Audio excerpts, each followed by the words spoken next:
everybody. Welcome back. We got Big D here. And we got my husband, Fatty. And we are Endzone Enthusiasts. So this week was another great week of college football. We are going to be talking about some of our favorite games this weekend. We got to watch quite a few games. It was a good weekend. We got to watch the Gators play Texas. Chomp Chomp. We got to watch Penn State play UCLA.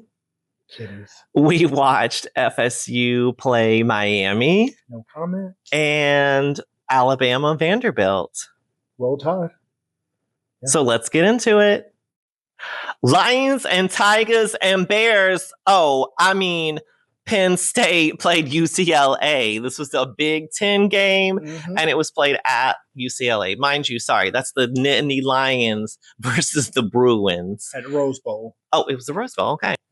UCLA scored big time in the first half, and I'll say Penn State really started scoring in the second half, but they just were not able to overtake UCLA. There was definitely some exciting moments, including a fumble and a blocked punt. But the ranked Penn State lost to ranked what? UCLA, unranked UCLA, 37-42. What did you think? Well, for me, the first thing that came to mind is, you're gonna hear me roar, UCLA, UCLA, them Bruins roar. Them Bruins. Sorry, y'all know I'm a fan. If you know, you know. But really, for me, it was actually kind of mind-blowing because you wouldn't expect this from a team who's fired their head coach. Beginning of this past week, they fired their offensive coordinator. So they had a brand new first-time play caller. They got an interim head coach, Skipper, I think Skipper may be actually lobbying for the full-time job at the end of the season. Skipper. But your brain wouldn't compute because in reality, their play caller had like 2 days to really put together a game plan. And obviously put together one that was good enough to take down number 7 ranked Penn State. Nico, all the controversy, all the stuff he's went through, leaving Tennessee, all those things. A lot of that went away with his performance in this game. Yeah. He was 16 of 24 on passing for 166 yards, 2 touchdowns, and then he also rushed for 128 yards and 3 scores on 16 carries. And that was tying, or it may have set the record for a UCLA quarterback. He had some really great runs. You could tell that Penn State struggled with, containing a running and mobile quarterback. But also he had this 40-yard throw to Gilmer, and it was just like, what?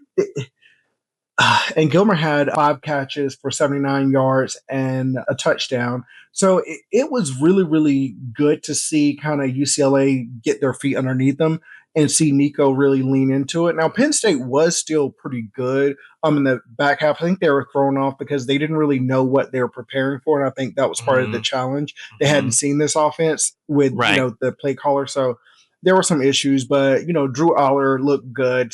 He was 19 of 26 on his passes, 200 yards, 2 touchdowns. He also had 78 rushing yards. Kaytron Allen was like, wow, that the way he runs is so old school that it was fascinating. And he had 2 touchdowns. But really what it comes down to is that UCLA figured out their rhythm on offense and just kept it a little muddy enough on defense that they were able to pull it out. And then they also had a clutch tackle for a loss late in the game to seal the upset victory. But overall, UCLA, shout out to them. That was phenomenal. And UCLA for the upset. And you see, they played dedicated football with everything they've been through this season. So great job to them, UCLA. Penn State, you got to regroup. Let's see what y'all do next. But yeah, that wasn't the way you want to come into it. But yeah, good game. Vandy. If you know, you know. Vanderbilt, Alabama. This is the SEC game. The Crimson Tide played the Commodores, where at Alabama, it was pretty competitive. And I only say that because it did get to a point of being tied, even in the third quarter. But after that, Vanderbilt was not able to score anymore. Vanderbilt started out strong, but from my eyes, by the end of the game, Vanderbilt looked tired, whereas Alabama still had high energy aggression. Like they were ready to eat people up. And so the higher ranked Alabama won 30-14. What'd you think? Yeah, I think to your point, I think some of it is like the conditioning. Like Alabama, their conditioning is different than Vanderbilt. When you have a higher level player, you can build stamina to a different level. Vanderbilt, on the other hand, you got to think about the academic requirements to get into Vanderbilt. So, like, you're getting a different kind of player anyway. But, it was like I thought it was going to be at first. Vandy kind of started off with the run game, kind of started off with the first score. And Yeah. it was even tied 14-14 at halftime. Yeah. But really, it was Alabama outscored them 16-0 in the second half. And so Vanderbilt had 333 total yards of offense, while Alabama had 486 yards, most of that coming through the air with 340 yards of passing. And Alabama dominated the time of possession. Ty Simpson looked really good. He threw for 340 yards and 2 touchdowns, but he also threw his first interception of the season, which is good. It's a learning lesson for him. But Jamarion Miller rushed for 136 yards and a score, and Ryan Williams was 5-star. Ryan Williams, think about him as Dallas Wilson and, Ryan Wingo Protect. Like, all of those are the same kind of build, and all of them. 5-star. But yeah, and Justin Jefferson on the defense side recorded career best 14 total tackles. The Alabama defense really clamped down in the second half, and they only allowed 9 rushing yards after halftime. Whoa. So it was definitely Alabama came into it with vengeance on their minds since they lost against Vanderbilt last year. So this was like a revenge game. And Alabama manhandled them. Even like when I saw a couple tackles on Pavi, and I was like, they are trying to kill this poor guy. So it was really rough sledding for them. But Vanderbilt will be fine. I don't think they'll play another Alabama type team for the rest of the season. So gotcha. It'll be good. But also Alabama has some big games still up ahead, but we'll see what happens. But I have to give a shout out where they're due. Alabama dominated. Alabama showed why they are the Crimson Tide and why you have to roll Tide, so great job to them. Looking forward to seeing what they do next. Sacks on Saks Fifth Avenue.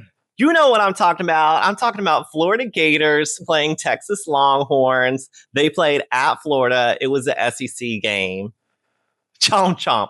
And the reason I said sacks on Fifth Avenue is because there was so many sacks by Florida onto Texas. In fact, we tried to count it. I tried to look it up. We counted at least 7 sacks on Texas. Their quarterback was beat up. I thought it was superb Gator defense, plus the decibel levels, the loudness of the swamp, I think really just hurt Texas. And their quarterback, Manning, he really struggled. Also, this was the first game for the 5-star freshman who? Dallas Wilson. And this had to have been a thrilling game for Gator fans because UF beat a highly ranked Texas Longhorns 29-21. What'd you think? Bro, it was a great game, but also very upsetting at the same time because where has this offense been the whole time? Our defense has been game-changing. This offense just made me mad because we shouldn't have lost the games we've lost already this season. Okay. But to the same point, I have to also give shout out to my boy Josh Pate. He called this game. He said Florida's going to win outright, and they did. And so really what was surprising is Texas does have one of the best defenses, not only in the SEC, but in the country. But Florida still was able to put up 457 total yards of offense against them. And it really, like, from a passing standpoint, Texas and Florida both had similar stats in passing. The difference was the rushing. Florida had 159 yards rushing. That's against one of the top defenses. Texas couldn't rush the ball at all. They only got 50. I think they had 52 rushing yards, which was sad. My boy DJ Lagway is looking back to like we thought he should be. Go DJ! And kind of what you saw at the end of last season. He ended up completing 21 of 28 passes, 298 yards, and then 2 touchdowns. I mean, he looked sharp. He threw 1 interception, but I'm okay. Better than 5. It. Yeah, better than 5. Ooh, please don't take me back to trauma. Trauma. But it also was a moment of like some of the throws he made, like he shouldn't have been able to throw a ball that way. Like there was one where he literally had it like down here and just kind of and threw it 14 yards. I'm like, Yeah. How does... It's some unique technique that we see from DJ Lagway. But then it also was Dallas Wilson not only was a star, but VB3 was also phenomenal. Sturdivant guy Always involved VB3 in the passing game. Jaden Baugh rushed 27 times for 107 yards and a touchdown. Like, he was very physical in the run game, and it was like dominant. And really, the line of scrimmage is what won it on both sides for Florida. And, you know, Florida's defense had a lot of people beat up.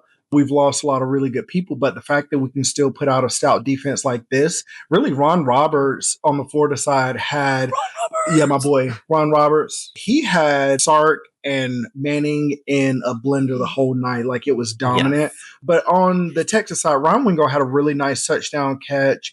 But overall, it really was Florida just was the more dominant team all around. Totally. The offense was looking efficient. I did feel a little type of way. We got to the fourth quarter, and then we start to see Billy with the more conservative play call. And I'm like, bruh, quit this. Let's go and hit it.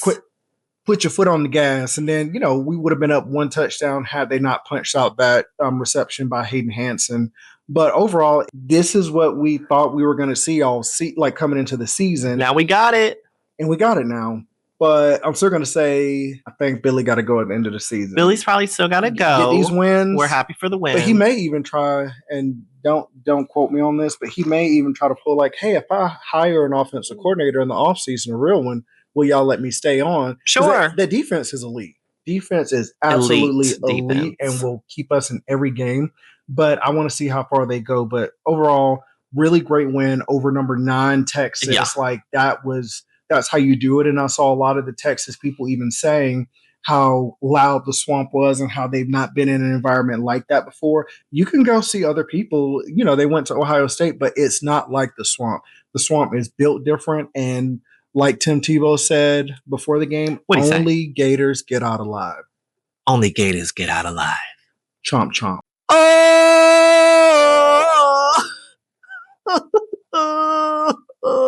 There. We gotta talk about FSU. Okay, FSU played Miami. This is an ACC game. Mm-hmm. The Seminoles versus the Hurricanes. They played at Florida State. Honestly, to me, it looked like low effort from Florida State. Like, I was trying to root for them, and then when I was seeing low effort, I'm like, I can't root for this. Now, quarterback Castellano, he did work hard. Like, there was times when Castellano was the only one I thought was really trying to make something happen. And he did make something happen. There was some exciting moments, including, an interception by Miami, a successful flea flicker for a touchdown by Miami, a fumble by FSU. Do you hear what I'm saying? But FSU did get a 2-point conversion one time. Yay. Now, Miami had 28 points by the time we were in the third quarter, and FSU still only had 3. They were up by 25 points. FSU was finally able to put more points on the board in the fourth quarter, but they were not able to overtake Miami. So Miami won 28-2. Yeah, and it's interesting because Florida State actually put up more offensive yards. They had 404 total yards. It didn't do nothing. And Miami only had 338. But I think the difference really came in was the 2 interceptions that were thrown by Castellano both turned into touchdowns. So I think that was a big problem. Carson Beck looked good. He completed 20 of 27 passes, 241 yards, and he had 4 touchdowns. But really, it was his deep throws that really killed FSU. Malachi Tony was really good. He caught 7 passes for 107 yards and had 2 touchdowns. That dude was a beast. I mean, like, not only the catch, but the yards after catch. Like, it just was great to see. And then CJ Daniels was also really good. He had 5 receptions for 78 yards and 2 touchdowns. And then also, you may have heard him on the camera doing the taunt where he was singing the war chant. He was trying to sing. Yeah. But really, Castellano did put a lot on his shoulders for that game. He threw for 272 yards and had 2 touchdowns. And he was 25 of 45 on passing, so. And he ran for 57 yards on 16 carries. I did see him run. But really, he was under pressure the entire night. Yes. The Miami defensive line, I heard somebody talking about it. There's really not an offensive line that can block Miami's right now. And I think that's going to be the big thing that'll take them further. But, you know, Castellano deserves some praise because he really did put this game on his back and he took some hits and you could tell they were trying to kill him. I was just like, oh my gosh, I bet when he gets in that cold tub tonight, Ice he's gonna bath. hate his life. But really, it was Miami dominated this first half, and then Florida State had the second, but they just didn't get it where they needed to. And really, and gave away some points. Yeah, if they wouldn't have gave away the 2 touchdowns, it would make a difference. But who knows? Miami just looked like the better team, and you could tell they had quality NFL level players at multiple spots throughout their entire team, not just on offense or defense. So, you have to give props. Miami did win this game off their physicality and their talent. So, I'm sorry for you, babe, and I'm sorry that you got to feel what I felt the past couple of weeks. That part. But we gonna come back. Y'all gonna come back strong. Come back stronger. Yeah, y'all do okay. Y'all gonna do something, okay? Okay, you're taking it too far now. Okay, Big D. What games do you want to watch this week? I have to watch Oklahoma, Texas, the Red River Shootout. This is going to be so crazy. I hope John Mateer is back because I think it'll be actually good to see. Come on, John Mateer. Oklahoma at full force. And Oklahoma's ranked number 6. Texas is unranked after their loss to Florida. Yeah, kind of crazy. Indiana, number 7 versus number 3, Oregon. I think that's going to be a good game for the Big Ten. And also you have number 1, Ohio State versus, I think, number 12, Illinois. So that'll be a big game. I'm going to probably watch the Georgia versus Auburn game. Just because I just think that's always a good game. You never know what to expect. So I'll definitely be watching Georgia versus Auburn. Michigan versus USC. That'll be a good Big Ten game. And then, last but obviously not least is going to be Florida versus Texas A&M. So looking forward to that. Yes. So yeah, those are going to be the games. It's a lot of games, a lot more than I thought I was going to want to see. And even some that I didn't even put on here. But yeah, it's a good problem to have. That's going to be a good one. Yeah, comment and let us know which games you're looking forward to. Also, this past weekend, there was so many really awesome stellar plays. Yeah. So comment and let us know what your favorite play from this past weekend was. What about you? Yeah, so please, put that in there because I want to go back and watch the highlights of that. For me, it was definitely Dallas Wilson. Totally. His touchdown play where, stiff arm one guy to the ground and then took 2, ran through 2 different defenders and took him to the end zone with him. They never brought him down. Yeah, that one I don't know. And then the little Gators in the background, Albert, Chomp Chomp. They're so cute. He loved them. So that was my favorite play. But comment yours down below because I want to keep looking as much as possible. But as always, we thank you for watching with us, growing with us. Make sure you subscribe. Yeah. Subscribing really helps out our channel. Yeah, and also like and comment, give us any feedback. We're always open except for the negative stuff. Save your energy. It's really not worth it. But we thank you for watching with us at the Endzone Enthusiasts, where we feel football can be fun for everyone. So after a great week 6, we'll see you in week 7 coming up soon. So see ya. See you soon.